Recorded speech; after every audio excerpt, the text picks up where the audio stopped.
Epione pain management and regenerative centre. ఇక మీ నొప్పులు శాశ్వతం కావు. నేడు పాలమూరు పట్టణానికి మాజీ ముఖ్యమంత్రి బీఆర్ఎస్ అధినేత కేసీఆర్ రాబోతున్నారు. కేసీఆర్ పోరు బాట పేరిట బస్సు యాత్ర నిర్వహిస్తున్నారు. ఆ బస్సు యాత్రలో భాగంగా ఇప్పటికే కేసీఆర్ పూర్తిగా అన్ని జిల్లాలు పర్యటిస్తున్నటువంటి పరిస్థితి. ఈ నేపథ్యంలోనే ఈరోజు మహబూబ్నగర్ పట్టణానికి కూడా రాబోతున్నారు. దాదాపుగా సాయంత్రం 5 గంటల ప్రాంతంలో ఇది జడ్చర్ల దగ్గర నుంచి భారీ ర్యాలీతో మహబూబ్నగర్ పట్టణంలో ఉన్నటువంటి క్లాక్ టవర్ వద్దకు చేరుకుంటారు. క్లాక్ టవర్ వద్దకు భారీ ర్యాలీతో జడ్చర్ల నుంచి ఇక్కడికి చేరుకున్న తర్వాత ఇక్కడ పాలమూరు ప్రజలను ఉద్దేశించి కేసీఆర్ ప్రసంగించేటటువంటి అవకాశం కనిపిస్తుంది. స్పష్టంగా ఏమేమి పనులు చేశాం గతంలో 10 ఏళ్ల పాటు అధికారంలో ఉన్నప్పుడు, ఇప్పుడు ఎలాంటి పనులు పెండింగ్లో ఉన్నాయి, రాబోయే రోజుల్లో మళ్ళీ పార్లమెంటు ఎన్నికలు సమీపిస్తున్న నేపథ్యంలో పార్లమెంటు అభ్యర్థిని గెలిపించినట్లయితే ఎటువంటి అంశంపై పూర్తిగా హామీలు ఇస్తారు, ప్రసంగాన్ని చేయబోతున్నారు అనేది అయితే పూర్తిగా ఆసక్తికరంగా మారినటువంటి పరిస్థితి. ప్రస్తుతం మనం ఏదైతే కేసీఆర్ వచ్చి మాట్లాడేటటువంటి ప్రాంతం ఏదైతే ఉందో క్లాక్ టవర్ ఇక్కడే ఉన్నాం. ఇక్కడ కూడా పెద్ద పెద్ద ఫ్లెక్సీలు కూడా ఏర్పాటు చేసినటువంటి పరిస్థితి.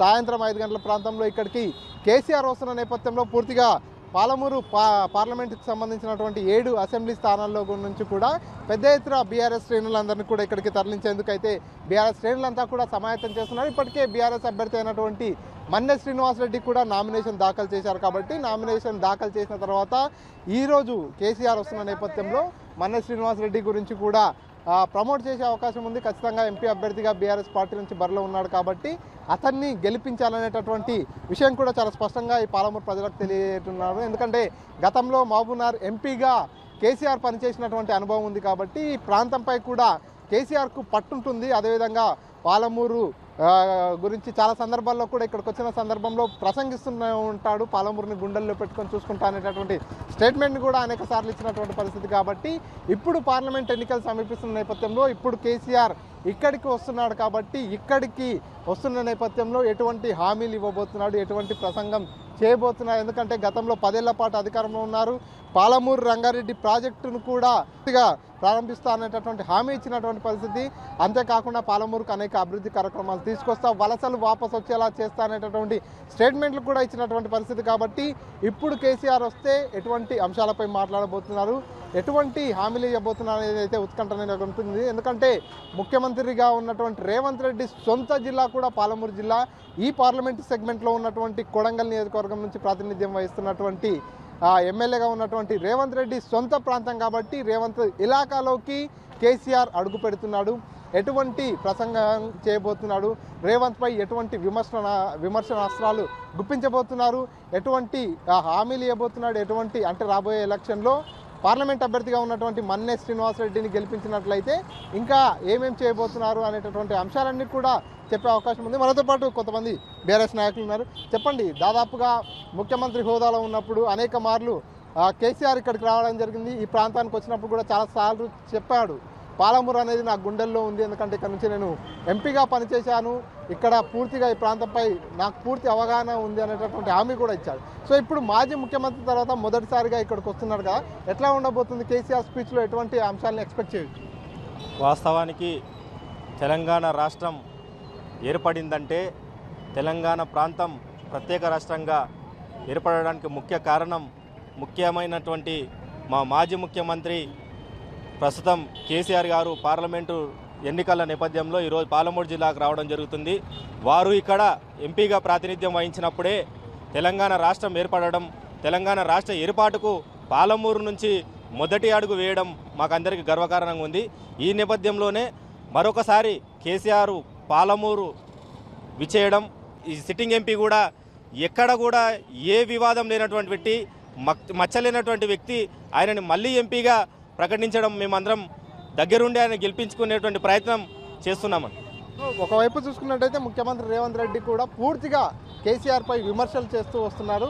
సో ఈ పాలమూరు 10 ఏళ్ల పాటు పాలించినా కూడా పాలమూరు రంగారెడ్డి ప్రాజెక్టును కూడా పూర్తి చేయలేదనేటటువంటి విమర్శలు కూడా వెల్లువెత్తుతున్నటువంటి పరిస్థితి. సో దీనిపై ఏమైనా కౌంటర్ ఇచ్చే అవకాశం ఉందా? 60-70 సంవత్సరాల నుంచి కూడా కాంగ్రెస్ దేశంలో అధికారంలో ఉండి పాలమూరు ప్రాజెక్టు ఎందుకు చేపట్టలేదని చెప్పి సందర్భంగా ప్రశ్నిస్తున్నాం. అదేవిధంగా పాలమూరు ఎత్తిపోతల పథకాన్ని గత పాలకులు మేం చెప్తేనే ఈ పాలమూరు ఎత్తిపోతల పథకం అనేది కేసీఆర్ గారు చేస్తున్నారు, ప్రారంభించారు.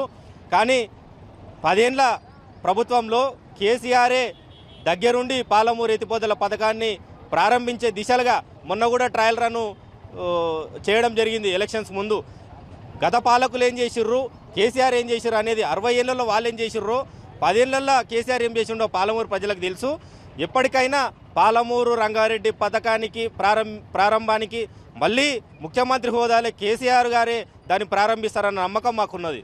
ఈరోజు జరగబోయేటటువంటి ఈ ఏదైతే రోడ్ షో ఉందో ఈ రోడ్ షోకు దాదాపుగా ఎంతమంది హాజరయ్యే అవకాశం ఉంది? బీఆర్ఎస్ శ్రేణులంతా కూడా ఎట్లా సమయం? పాలమూరు ఉమ్మడి జిల్లా వ్యాప్తంగా లక్షలాది మంది స్వతహా ఈరోజు పాలమూరు పట్టణానికి విచ్చేయడానికి ఏర్పాటు చేసుకుంటున్నాం. ఎందుకంటే గతంలో కేసీఆర్ ఉన్నప్పుడు ఏ పరిస్థితి ఉండే, కేసీఆర్ లేనప్పుడు ఈ 3-4 ఏళ్లలో ఏ విధంగా ఉందని చెప్పి ప్రజలు వాళ్ళంతకు వాళ్ళే స్వచ్ఛంగా రావడం జరుగుతుంది. ఎందుకంటే మిట్ట మధ్యాహ్నం కానుంచి పొద్దున ఎప్పుడు కరెంటు పోతుందో తెలియదు, ఎప్పుడు నీళ్ళు వస్తున్నాయో తెలియదు, ఏ పరిస్థితి ఏమవుతుందో తెలియదు. ప్రభుత్వానికి ప్రజలపైన చిత్తశుద్ధి లేదు. ఎంతసేపు వాళ్ళు వాళ్ళ పదవులు కాపాడుకోవాలి, ప్రజల మెప్పు పొందాలని చెప్పి షో చేస్తున్నారు తప్ప ప్రజలకు కూడా ఎక్కడ న్యాయం జరగట్లేదు. ఎక్కడ ఏ వస్తువులు కూడా అందుబాటులో లేనందు సందర్భంలో ప్రజలు కేసీఆర్ గారిని స్వాగతిస్తూ స్వచ్ఛందంగా ముందుకు వచ్చి ఈ యొక్క సభను విజయవంతం చేశారని చెప్పి భావిస్తున్నాం.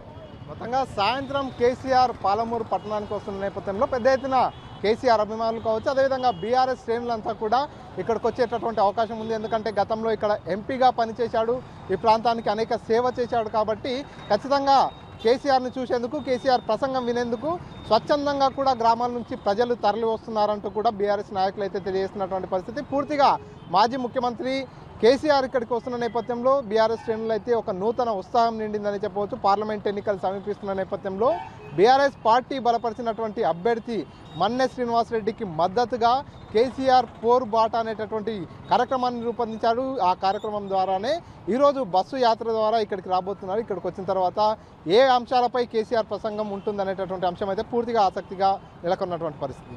కెమెరాపర్సన్ నర్సింగ్రెడ్డితో మణికంఠ, RTV, మహబూబ్నగర్ నుంచి. JEE మెయిన్ 2024 ఫలితాల్లో సత్తా చాటిన రెజోనెన్స్ ప్రతి సబ్జెక్టులో 100% రిజల్ట్. హైదరాబాద్ లో ఉన్న ప్రతి క్యాంపస్ నుండి 99% రిజల్ట్. అంతేకాక కేవలం హైదరాబాద్ క్యాంపస్ నుండి 750 మంది విద్యార్థులను JEE అడ్వాన్స్ కు ఎంపిక చేసిన ఘనత రెజోనెన్స్ హైదరాబాద్ సొంతం.